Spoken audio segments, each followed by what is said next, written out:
talented version of Sid and Nancy, a record executive once noted. Courtney's going to be famous, and Kurt already is, but unless something happens, they're going to self-destruct. I know they're both going to be big stars, I just don't want to be a part of it. That was a quote taken straight from the infamous 1992 Vanity Fair story on Courtney Love, written by Lynn Hirschberg, who would go on to depict the whole frontwoman as an obnoxious, rabble-rousing, image-obsessed opportunist who reveled in being the newly anointed Mrs. Cobain. It was just a year before the bombshell article that Love and Cobain crossed paths. There are varying reports that they briefly met in 1989 and 1990, but were officially reacquainted in 1991.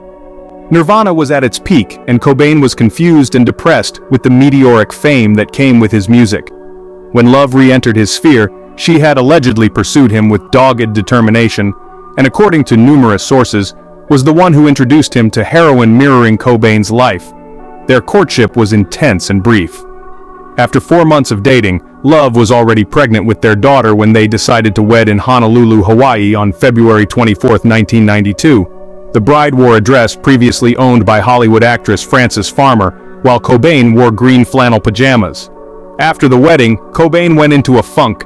Despite Nirvana's soaring popularity, the frontman had no desire to tour and further retreated into himself.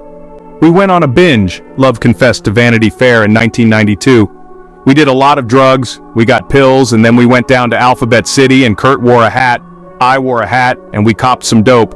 Then we got high and went to SNL. After that I did heroin for a couple of months."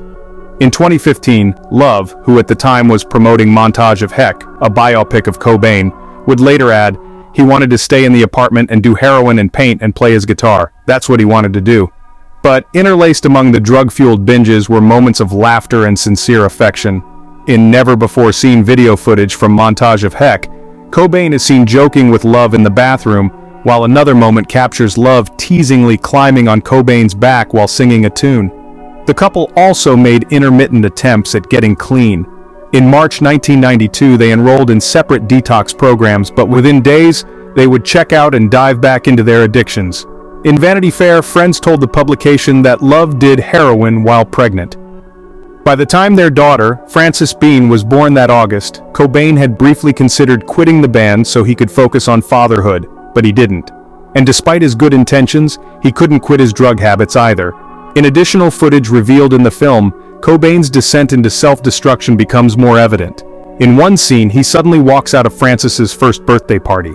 In another, he's nodding off while she's getting her first haircut. "Kurt, you don't want your daughter to see you behaving like this, on drugs," Love screams off camera. "I'm not on drugs," Cobain claims. "I'm tired." Cobain attempted suicide more than once. Despite their love for their daughter, the couple's marriage was also unraveling, exacerbated by their drug use. Love would later admit that the reason Cobain attempted suicide in Rome in early March 1994 was because she was considering having an affair.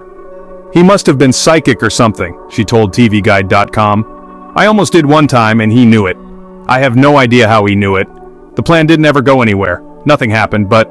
The response to it was, "He took 67 Rohypnols and ended up in a coma because I thought about cheating on him. I mean, fcack." But Cobain's problems weren't just with Love. He was never able to quell the inner demons that stemmed from his lonely youth. Nor could he embrace his newfound celebrity, which he felt delegitimized his music. His world was caving in on him, and he couldn't take the pressure.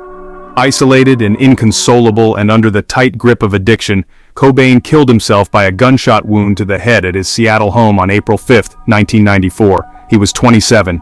He is considered to be the rock star who didn't want fame, the weak, pathetic guy who was taken over by this controlling female, and yada yada, Love told Loudwire in 2015. "It kind of ked me up. He's a hard act to follow. I love him and I always will."